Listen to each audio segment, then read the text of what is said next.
All right, so one of the biggest questions we have about the metabolic testing is how often to retest. And some of that depends on how aggressive your goal is and what phase of your training you're in. So if you're training for a race, we usually recommend between every 6 and 9 weeks to make sure your numbers are dialed in. If you're just training for life,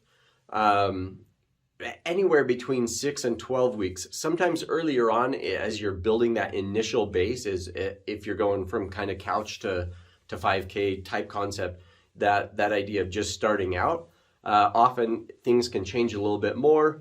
Once we kind of build up our base and we've trained our body to burn fat and we're good at that slow running, then really you can let those numbers go if you're not training for anything in particular, or you haven't had a major setback with a lot of downtime or anything like that.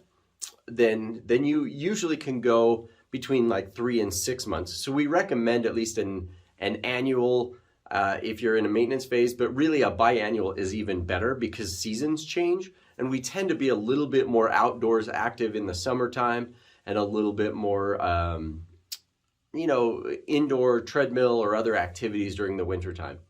So even though you're active and your fitness has been maintained, you may find that your numbers fluctuate a little bit from season to season just based on the change in the volume of your training to different activities. So really, in a maintenance phase of things, every 6 months is a really good idea.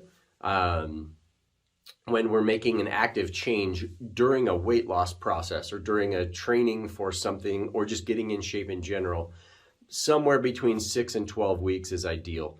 Really that 8 to 10 week mark is the sweet spot. 6 may be a little bit early unless you're really training fairly aggressively and very consistently. And 12 weeks, we've kind of missed a few weeks at that point of catching the changes that we've made so that we're making progress as effectively as we can. So yeah, that's the sweet spot in there, is that 8 to 10 weeks, but anywhere between 6 and 12, depending on what's going on. If we've had some setbacks, the 12 weeks may be appropriate too. So that's kind of the timeline that you should expect for retesting.